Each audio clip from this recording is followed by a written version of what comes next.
Boa noite, seja bem-vindo ao Jornal Regional. Belmiro de Azevedo disse ontem que sem mão de obra barata não há emprego para ninguém.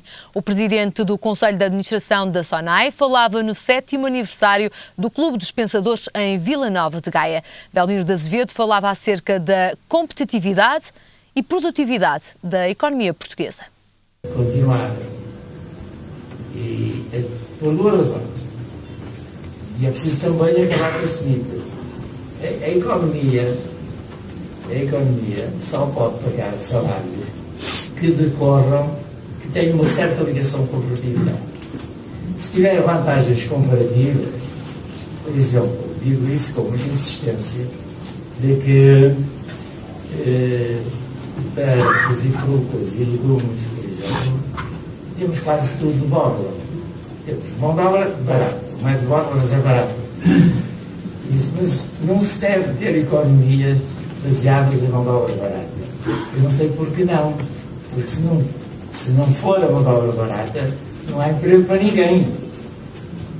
Portanto, de facto, é uma vantagem comparativa. Por caso contrário, se a gente quer concorrer com competências que têm muito maior produtividade, é impossível pagar os salários de alta produtividade a trabalhadores com baixa produtividade. Estas afirmações já mereceram críticas dos sindicatos e também das confederações patronais que defendem que o patrão da SONAI faltou ao respeito aos trabalhadores. Arménio Carlos, secretário-geral da CGTP, reagiu dizendo que percebe agora porque é que Belmiro de Azevedo é o terceiro homem mais rico de Portugal. Mais de 1000 nomeações já foram despachadas pelo governo de coligação. Em 20 meses, o Executivo bate recordes na criação de grupos de trabalho, comissões e equipas técnicas. Desde que está em funções, o governo liderado por Pedro Passos Coelho já nomeou mais de 1000 pessoas para apoiar os 11 ministros e 38 secretários de Estado que compõem o Executivo e os 120 grupos de trabalho, comissões e equipas técnicas. Os números são avançados na edição de hoje do Diário de Notícias e têm por base os despachos publicados em Diário da República. Apesar de em 2011 ter diminuído o número de ministérios, o governo não se tem contido no que à criação de grupos de trabalho, comissões e equipas técnicas diz respeito. De sublinhar que só nos primeiros 3 meses deste ano já foram nomeadas 250 pessoas. A saúde é a pasta que lidera o ranking dos ministérios com mais equipas. Já despachou a nomeação de 24 equipas desde que tomou posse. Os custos certos das nomeações não são de conta certa, uma vez que entre os 1000 nomeados, alguns não são remunerados e outros são compensados com despesas de representação ou deslocação. Seguimos agora com a atualidade regional. Este será um ano diferente do resto do país. Para o Porto, a garantia foi dada ontem por Rui Rio, que promete igual ou melhor que no ano passado, no que a animação de verão diz respeito.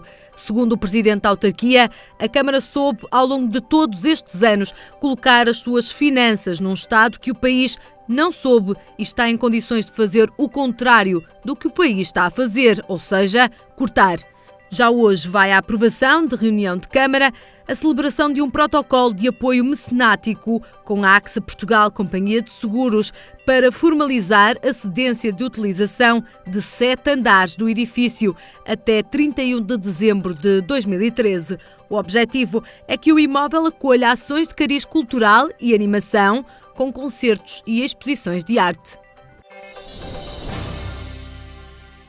Estão confirmados os britânicos UB40 no Festival Gaia Positive Vibes. O festival, que este ano terá a sua segunda edição, regressa ao Arinho de Oliveira do Douro a 28 e 29 de junho. Os UB40 sobem ao palco no segundo dia do Festival de Reggae e World Music para inspirar uma nova geração e relembrar os grandes hits a uma outra, refere a autarquia em comunicado divulgado esta terça-feira. A banda atingiu o primeiro lugar do top do Reino Unido em 1993, quando entrou também no top norte-americano com o sucesso Red Wine. Durante 40 dias, a Câmara de Santo Tirso vai homenagear a vida e a obra do poeta Manuel António Pina. Já esta semana, a 21 de março, arranca a edição 2013 A Poesia Está na Rua. Um evento que a autarquia promove desde 2004.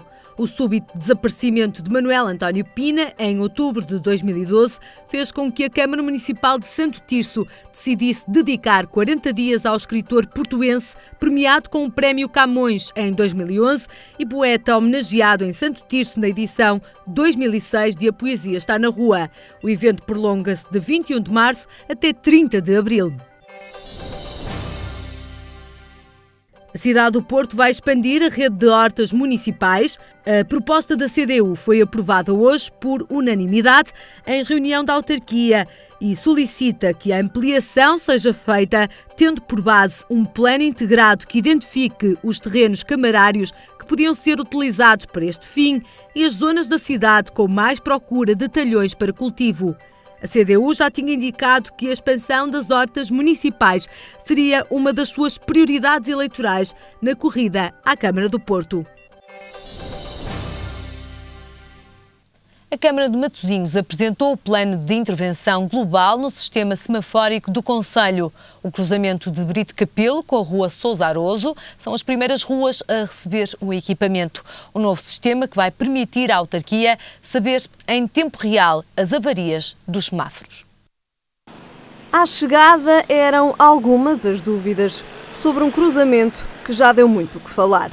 Há algum tempo que os semáforos neste local, no cruzamento de Brito Capelo com a rua Sousa Aroso, deixaram de funcionar.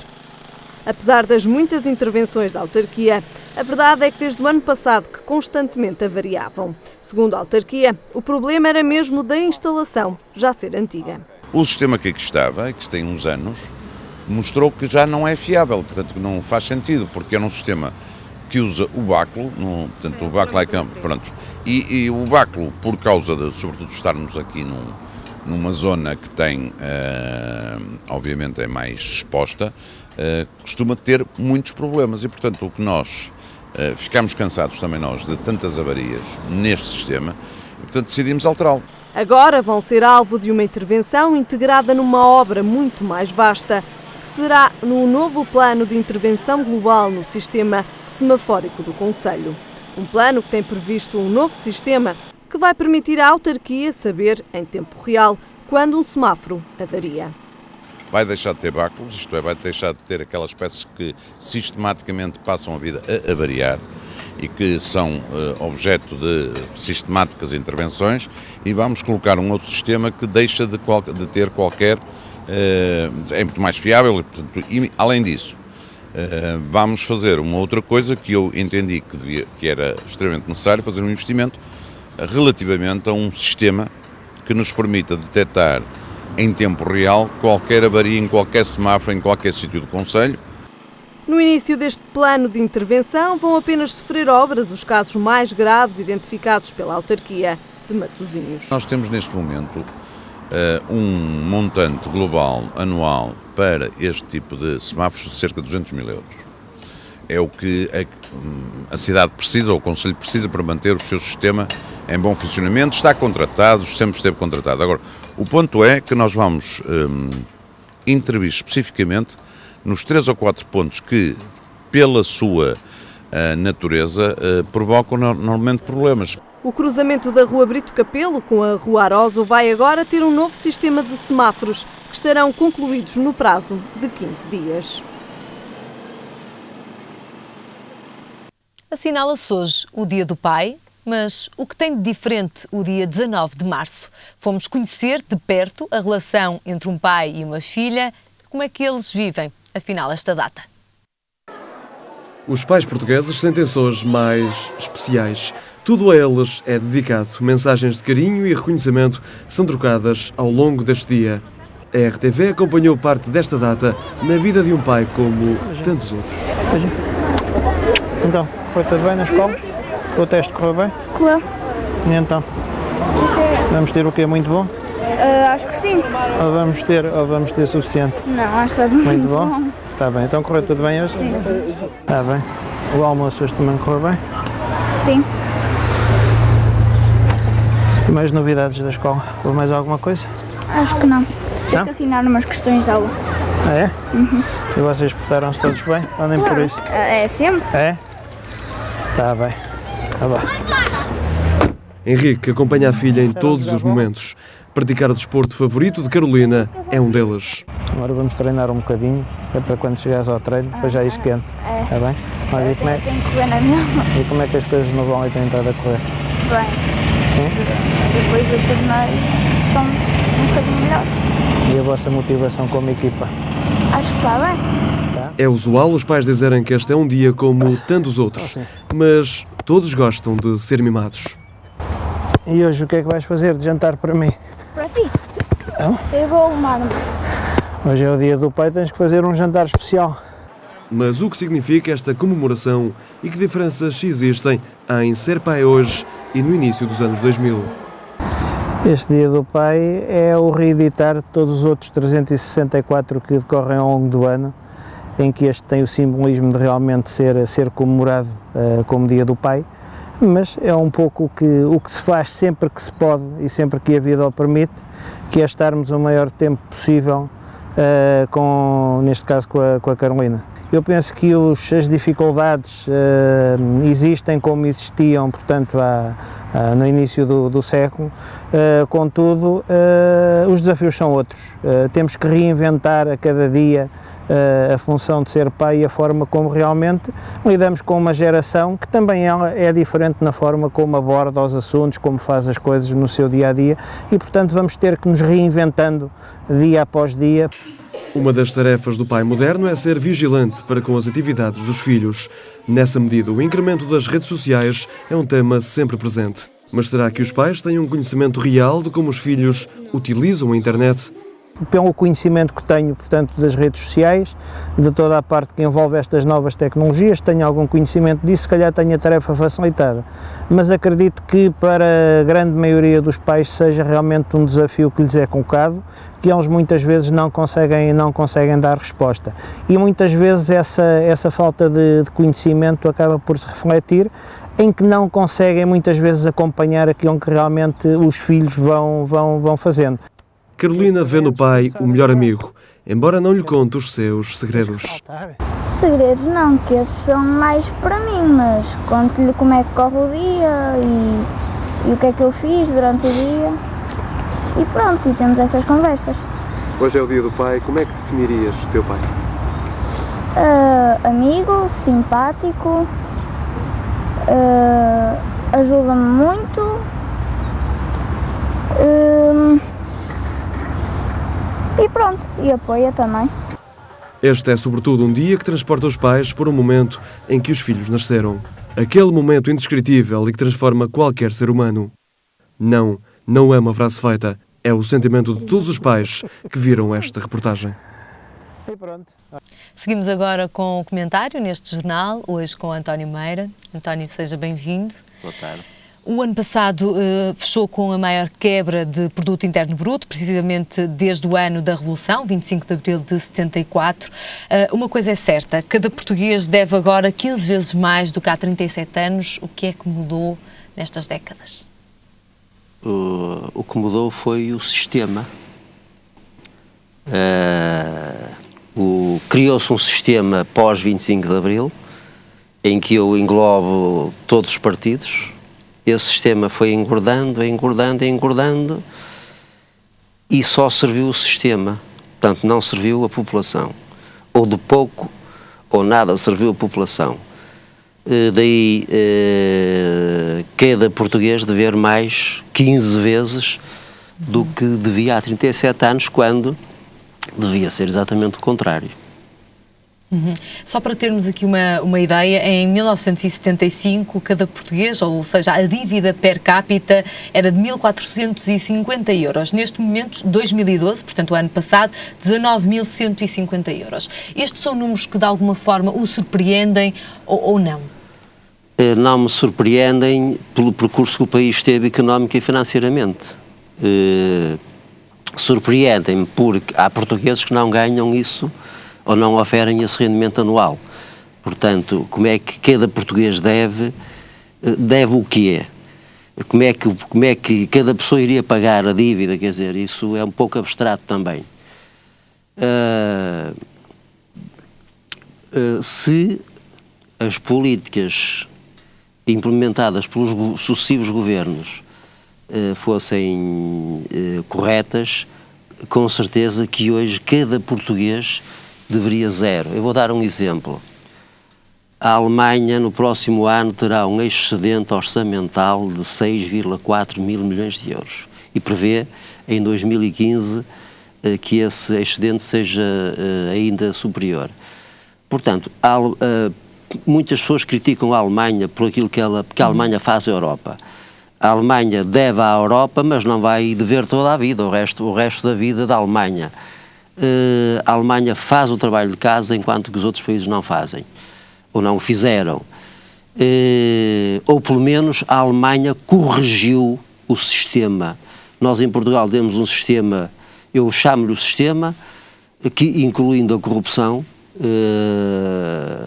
que eu estimo que nos últimos 10 anos saíram por via da corrupção 50 mil milhões de euros do país, e era o suficiente para que o país tivesse a trajetória correta. É mais de metade do empréstimo da Troika? É mais de metade do empréstimo da Troika, mas se fizermos contas nos últimos 3, 4 anos, verificamos que o que veio ao de cima anda na ordem dos 10 mil milhões de euros, no mínimo. Portanto, tudo isto, na minha opinião, é da responsabilidade dos sucessivos governos, mas essencialmente do sistema. O sistema está interligado, os partidos estão todos interligados, e as reformas estruturais que se falam também devia passar por esse sistema. Eu até acho que nas eleições legislativas se deviam candidatar pessoas independentes. Creio que já há um movimento não é permitido, está a pedir, um movimento de cidadãos. Já há um movimento de cidadãos, exatamente, que está a pedir isso, ou seja, pessoas fora dos partidos. Podia, de facto, trazer algo de novo ao país? Podia trazer algo de novo. Os destinos saírem fora. Tudo o que seja fora do sistema traz algo de novo, porque o sistema está de tal forma interligado, até com algumas empresas também. Está-me a falar de lobbies? De lobbies, estou a falar de lobbies, estou a falar de corrupção que levou o país a este estado. Infelizmente, a geração seguinte será muito mais penalizada do que a nossa, porque não vislumbro nos próximos anos que haja crescimento económico suficiente para a sustentabilidade da dívida pública. E, portanto, a próxima geração terá muito mais dificuldades, a não ser que haja alguma ideia que pode passar pela cobrança de impostos, como está a acontecer no Chipre, ou pode passar pelo perdão da dívida, parte do perdão da dívida a Portugal, porque sinceramente não vejo... Se essas duas coisas não acontecerem, ou seja, por um lado uma medida muito drástica ou então outra medida que seria o perdão da dívida, Portugal não pode esperar crescimento nos próximos anos? Na minha opinião, já se está a adiar, já havia crescimento em 2012, já não houve. 2012 foi o pior ano desde 1975 em termos de crescimento do PIB. 2013 caminhará para essa grandeza, para uma contração. 2014 não acredito que se estabilize, porque os estragos que se estão a fazer neste momento irão refletir-se em 2014. Quando diz estragos, António Meira, está-me a falar, por exemplo, da deteriorização do mercado interno, do poder de compra das pessoas? Exato, vou falar numa coisa que ainda é pior. Se não fossem as exportações, se não fossem o crescimento das exportações, nunca fiz essa análise, mas sim, por alto, estimo uma contração económica na ordem dos 10% em Portugal, o que já é muito grave. Se não fossem se não fosse o crescimento das exportações. Portanto, há uma deterioração do rendimento disponível dos cidadãos, há um aumento de desemprego exponencial, não há medidas, as medidas que se têm tomado são avulsas, portanto, toma-se esta semana uma medida, para a semana vai-se discutir outra e toma-se passado um mês. Não existem medidas estruturais, de facto. Não existem medidas estruturais e, de facto, enquanto isso não acontecer, eu posso transportar a dimensão da economia nacional para uma empresa exatamente igual.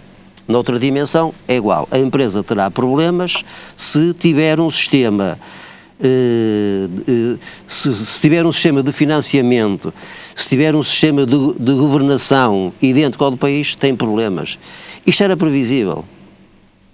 Há 10 anos, o que está a acontecer era previsível. Isto. Existiam indicadores suficientes para dizer, por exemplo, aos economistas, aos especialistas de finanças, que o país caminhava para uma crise tão profunda? Existem indicadores, inclusive existem softwares que se colocam lá as variáveis e ele calcula os resultados. Eu acho que o Ministério das Finanças deve ter isto a funcionar.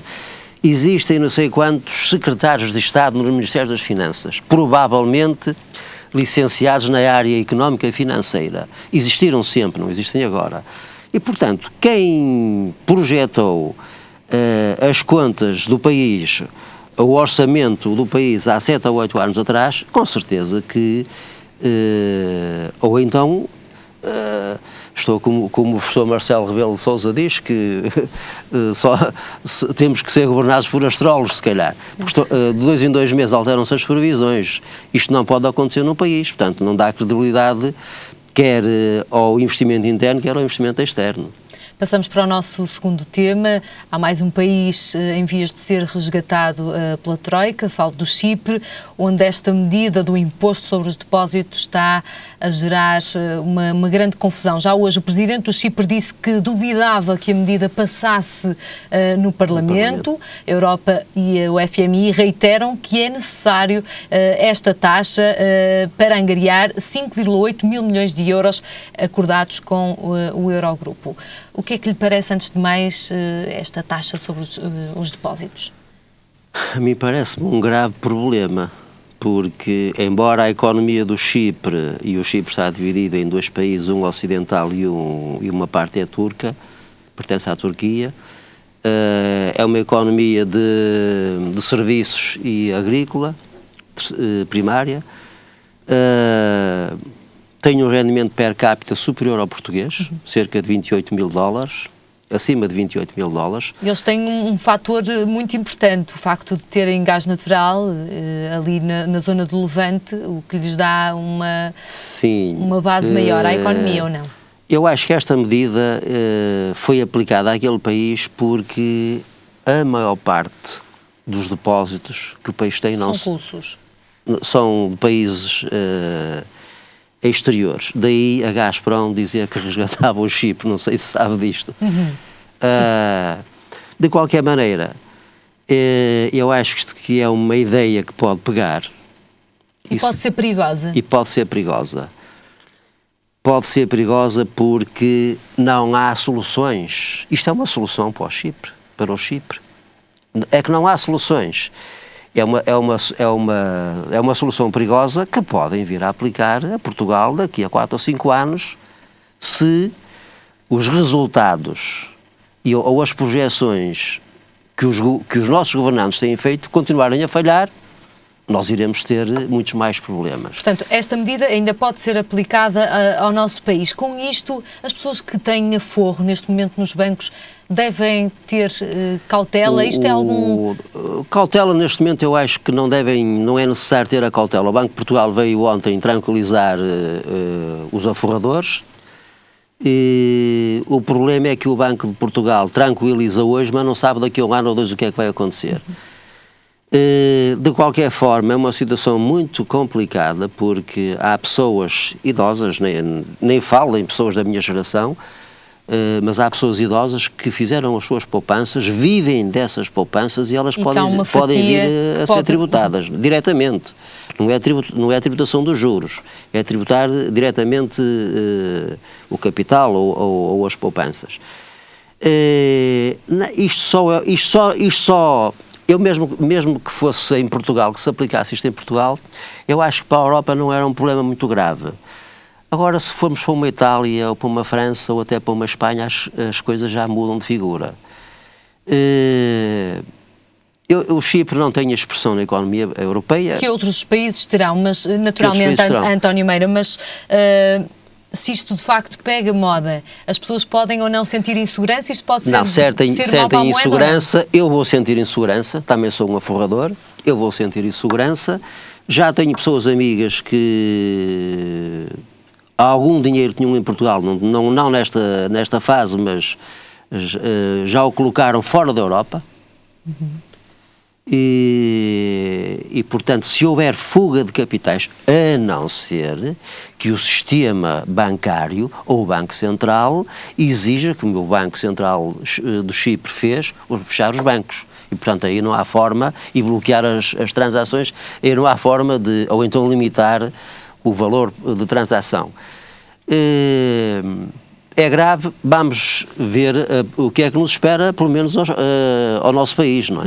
Esta oferta que ainda não se sabe bem se é válida, se não é, da Gazprom, pode ser um plano B para o Chipre, uma vez que tem um recurso fóssil que é válido e é um certificado da nação? Pode ser, mas não devia ser, porque vamos ter uma empresa petrolífera a dominar um país. Ainda é mais perigoso que a medida do Eurogrupo. Ainda é mais perigosa essa medida que a do Eurogrupo, porque teremos uma empresa gigante a nível mundial que poderá ceder os 10 mil milhões de euros que o Chipre precisa, mas poderá, digamos, hipotecar toda uma nação. A riqueza do país. Seguimos para o terceiro e último tema, muito rapidamente, apenas uma nota. A Troika retirou do memorando português a indicação de que os bancos portugueses deviam atingir um rácio de transformação de depósitos em crédito de 120% até ao final de 2014. Muito rapidamente, António Meira, o que é que isto significa? Isto significa que o banco tem recursos de 100 e tem empréstimos de 120. Mas, quando a crise se instala no mundo inteiro, havia bancos com 180 de empréstimos e 100 de recursos. Chama-se o rácio de transformação. Daí todas as penalizações que a Banca Nacional infligiu nas empresas portuguesas que deram origem a uma série de insolvências. Agora, essa notícia não tem significado nenhum neste momento, porque já há bancos com rácio de transformação inferior a 120. Portanto, isso é um rácio estipulado pelo Banco Central Europeu e pelo FMI. A falta de confiança é tanta até que os bancos deixam de ceder alguns créditos, é isso também? Não só para cumprir as metas? Não, era uma obrigatoriedade da Troika, quando chegou cá, a Portugal. O banco tinha 160 de rácio de transformação, tinha que baixar para 120. O que é que os bancos fizeram? Tentaram, junto do mercado, dos clientes, receber as dívidas que os clientes tinham, e a maior parte deles não as puderam pagar. António Meira, obrigada pelo seu comentário aqui, até 2 a 8 dias no Jornal Regional. Boa tarde. Agora as previsões do tempo para amanhã. Céu muito nublado, mas sem chuva são as previsões para quarta-feira do Instituto Português do Mar e também da Atmosfera. Quanto às máximas, 15 graus para o Porto, 17 graus é a máxima prevista para Lisboa e também para Faro. A informação está de regresso mais logo. Tenha uma boa noite e o que resta deste Dia do Pai.